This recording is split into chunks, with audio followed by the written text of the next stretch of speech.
Hats off to you on a nice move, because in my opinion the logic behind their doing is the following. If it already worked last year, it'll work again for sure this year as well. So let's just wait and see what Huawei has to offer with the P10, and then we'll make an even better and more affordable version of that. And for exactly that reason I already called the Honor 8 last year the better Huawei P9, and for the exact same reason, without any need of teasing, I will call the Honor 9 the better P10. Why and what I think of this phone in general, I would say I'll let you know right about now. But before that, I want to talk about the in-hand feel, and one thing that surprised me a lot, because even though I knew how the design of this device would look like, I did not know how it would feel like. And the very first moment that I had it in my hands, I thought, wait, this feels so familiar. Because it is. I have a very similar phone for about 1 year already, the Samsung Galaxy S7.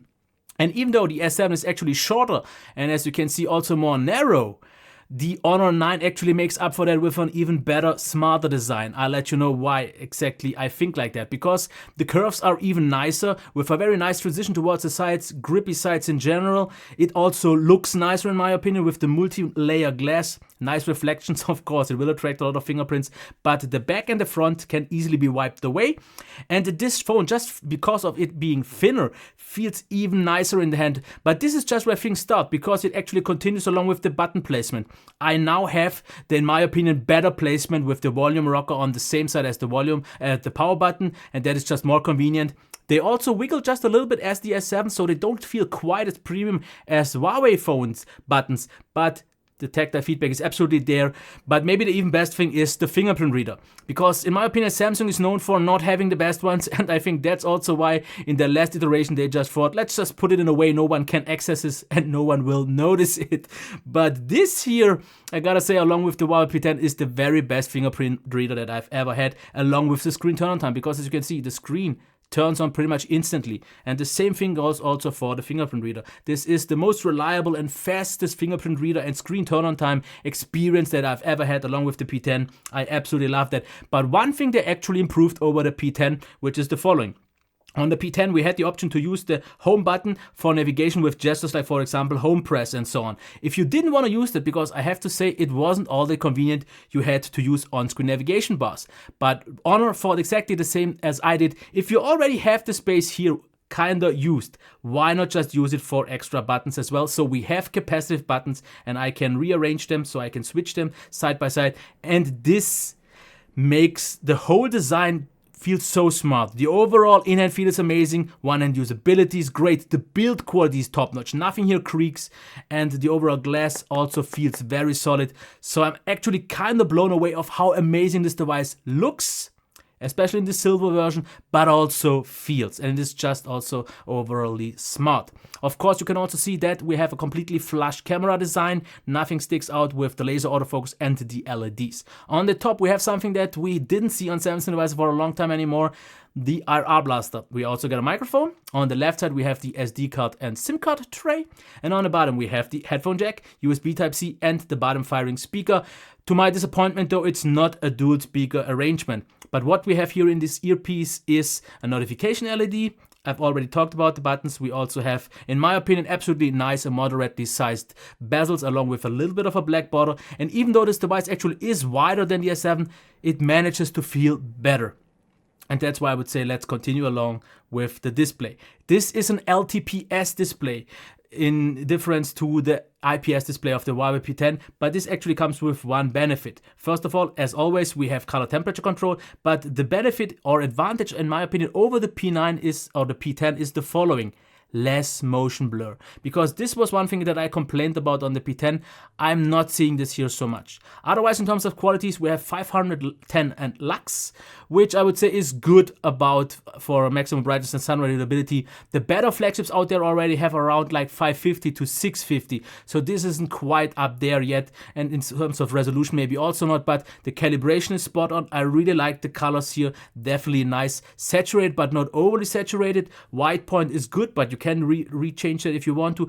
But the black, even though it has a little bit IPS glow, is absolutely satisfying, along with the viewing angles. This display only gets my very good rating because it's just not high-res enough or not impressive enough to get a grade. But despite that, I would say let's continue with the speaker.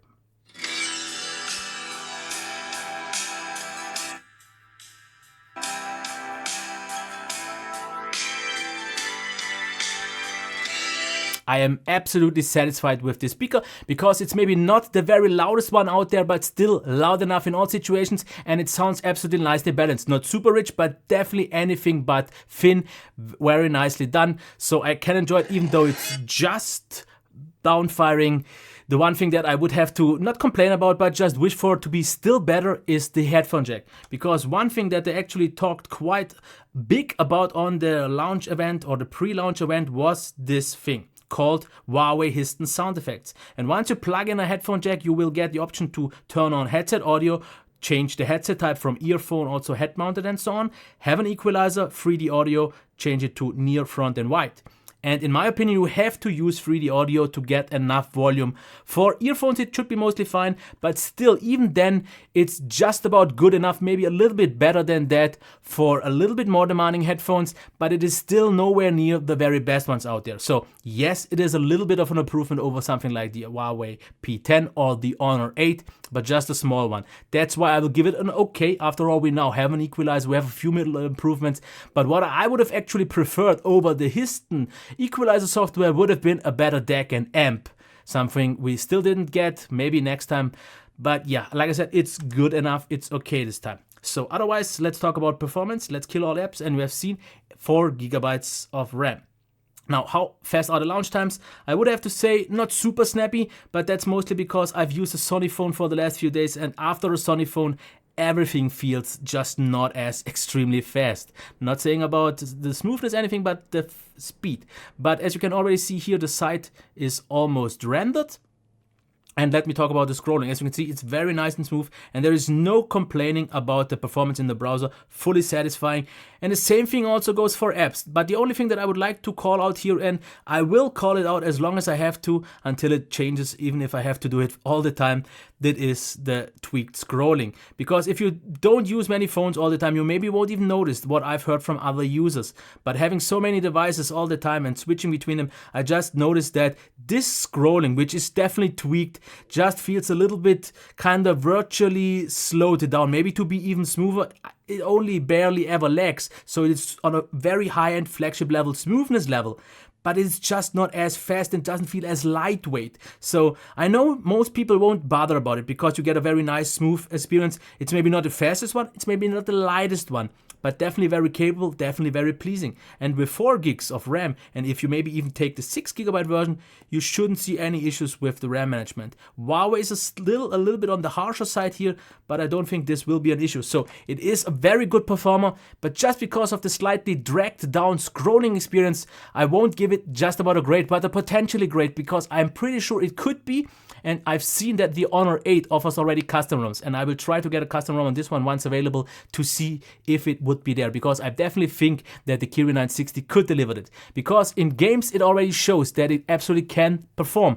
But here as well, I have to say, I'm seeing that a little bit optimization is still possible to be even better, because I'm seeing a little bit more slowdowns and frame drops than I would like to see, but it doesn't change the fact that you can play all the games with very nice high frame rates without any problems.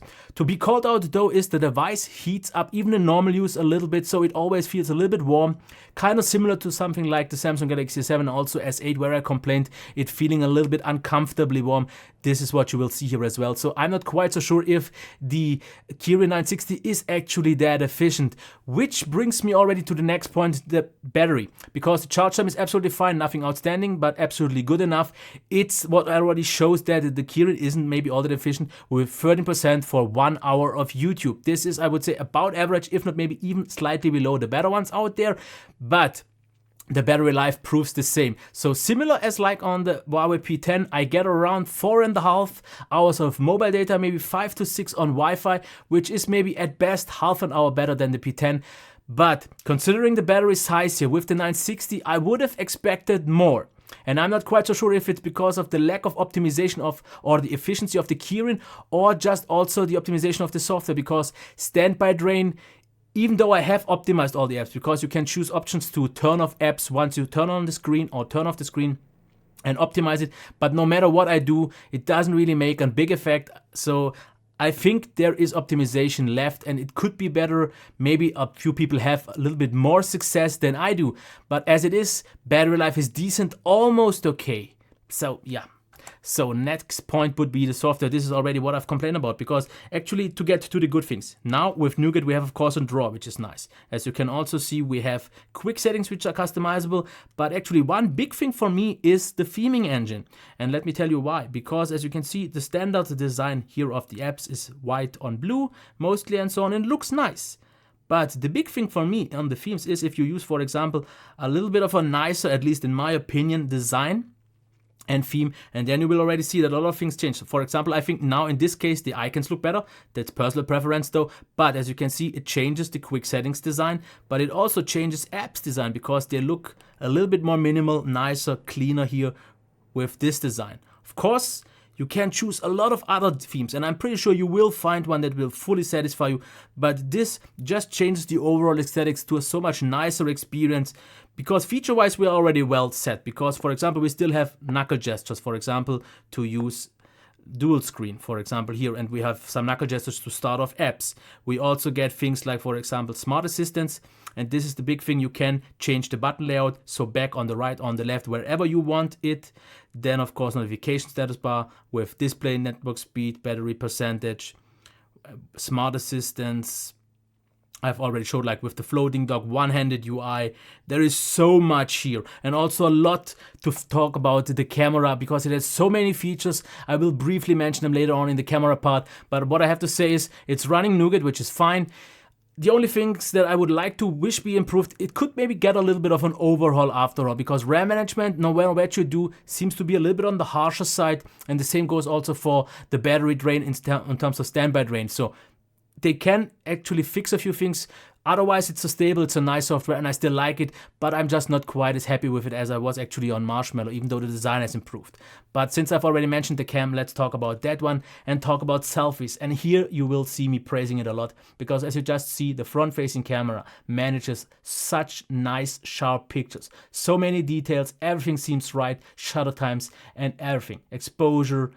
I'm so happy with this one, and we also get features like, for example, this portrait effect, because here without you can see the background isn't all that blurred out. Now, of course, with software it's blurred out, but as you can see, it doesn't always work perfectly.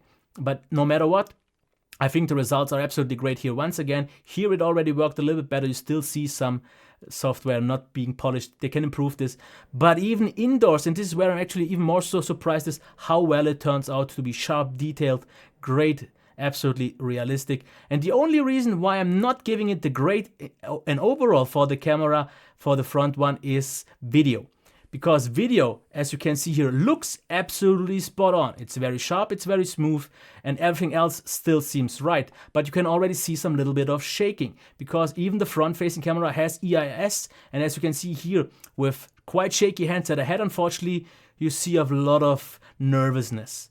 The quality itself would have still been great. And if I managed, like here, for example, to be a little bit more, let's say, not that shaky, I just have to say the quality on its own, the potential is absolutely there.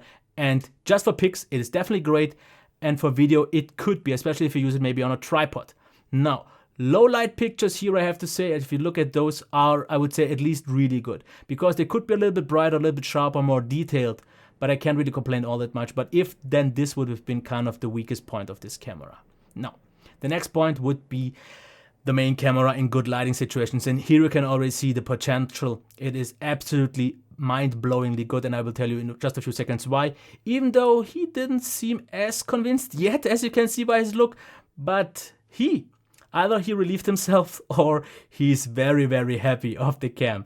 But let's put the jokes aside. As you can see here, I really like the dynamic range and the colors of this camera. The sharpness is also great. And we get very many features, like I said, for example, here. If you take this shot with the wide aperture lens, you can see you can actually add some effects to it in real time, or like even afterwards in edit. And this is so nice because, like you can see, landscape pictures look so nice and detailed. Nothing gets washed out. Everything seems clear. Autofocus seems also right. As you can see, very detailed. And here we also have the bokeh mode. As you can see here, it gets a little bit overexposed, but you can see way more background blur here. Once again here, not so much blur in the background with the effect. This time it actually works quite nice because you can see almost no transition, so the software does a nice job. And here maybe even more so visible with the blur, really nice. But then there are situations, for example, like here, where it doesn't always work that perfectly. But pictures like these absolutely kinda impress the hell out of me, because so nice and detailed, rich, amazing, with a great shutter speed and autofocus that is very reliable. It's maybe that pictures just always don't look that natural. They sometimes look a little bit nicer than in reality. But landscape or macros, whatever you want, exposure, as you can see, nothing gets out overexposed or so, delivers so many details, a clarity, and just an overall camera experience with this is the normal bokeh without any software tricks that just impresses me so much. I'm kind of blown away. But there is also the 2x zoom feature, as you can see here, zoomed out or zoomed in and now zoomed out. It definitely loses still out on a little bit quality. As you can see here, it's not quite as sharp as with normal cam. In case you find this necessary or useful, go ahead. I personally don't see this to be all that great. But what is great here once again, or at least almost great, is the camera quality for video. Because as you can see here, picture looks very smooth, but even more so nice is something to be called out here in 4K video, something that I usually always point out to be a negative. If we look at the sky, you can see that there is no artifacting going on, which usually happens all the time. Yes, maybe the autofocus here feels a little bit abrupt, not quite as subtle, but it mostly works reliable. But like I said, mostly, because there are some instances, like for example now, where you see the quality is spot on, but sometimes the camera just loses autofocus for a little bit. It doesn't get it quite always right, but the quality, the smoothness, and the details are great. Since we are using H.265, the codec also doesn't use all that much space, which is nice, but it doesn't always work on all players all that great. Here, 1080p 60, which kind of seems to have some kind of stabilization, even though it's kind of gray out. It works nice, but it loses details and sharpness, clarity over 4K. That's why I would stick with 4K. And the only mode where we up to get also EIS is 1080p 30 frames, but you can already see one thing here going on. Much less details, and it feels also kind of slowed down already. So this feature doesn't fully work in my opinion yet, but it doesn't change the fact that besides the autofocus, the camera is really top notch. And that's why I would already like to go to the pros and cons, starting off with the, in my opinion, absolutely great design and build, along with the awesome in-hand feel. We then also get the best in class screen turn-on time and the best fingerprint reader that only can be at least matched with the P10. We get a very good display. Just because it's not fully impressive or high res, it's not great, but the speaker is at least good. The headphone jack is okay. And like I said, the performance is great, but just potentially great because of the tweaked scrolling, because I think it could be. But it is at least still very good, and if you don't mind a little bit of a slower scrolling, it is great. Decent battery life, but I will call that out on the negative sides. It could still be better for what we see in terms of battery size. The front-facing camera, in my opinion, is almost great just because of the video, but picks top, like I said. Really good low-light cam, great, and maybe just about the best main camera that I've seen. Very impressive, potentially great video cam, and tons of camera features, and I couldn't even get into just a fraction of that. Now, what's not that great? It is not super compact because, as you have seen, the S7 is still noticeably smaller, but this makes easily up for that with the even better in-hand feel. The design is just so right. We also, like I said, have the tweaked scrolling, and I will call it out as long as I have to until something changes, even if it never will happen.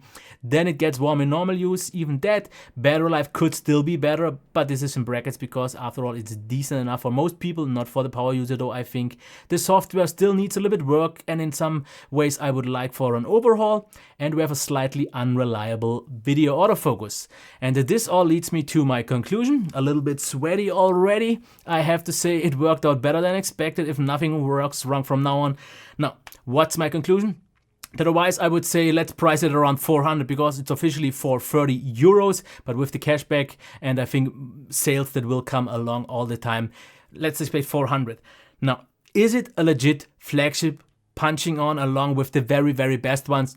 And here I would say not quite, because as you have seen, all of the attributes are either very good or almost great, but not always up there. And even though it has maybe some of the nicest features in terms of design, the camera is absolutely great, the fingerprint reader is amazing, and the performance is potentially great, some things are just not quite on the level of the very best ones, even though those also don't manage always to keep everything on a high level. But this just feels a tad behind. But for a tad behind, you also pay noticeably less money. Because if I would compare it with the S7, which is last year's flagship, this is pretty much in terms on par in terms of price. But then it is the better phone. So it definitely can be compared with this year's flagships. But you have to consider that the price is a little bit low and you make a few little sacrifices. But these could be actually sacrifices that don't have to bother you all that much. Because the only thing that you won't maybe get is the very best display experience, but fully satisfying. Speaker is on par with pretty much most of them because they still don't really put all that much effort into that. The performance, like I said, feels mostly just lighter on all the other ones and so on. So this is just something that I wanted to point out, but not to get this all that much out. For the price of around 400 euros, I can easily recommend it without any issues, but having to point out the few cons that I have. And the rest is up for you. Quickly pointing it out if you want to know the comparison to the Honor 8. Because that's actually quite easy. In terms of design, it is better. In terms of display, it's pretty much on par, if not a little bit better. Speaker is a tad better. The headphone jack is a tad better. The performance is, after all, noticeably better. Battery life is about the same. Software is about the same.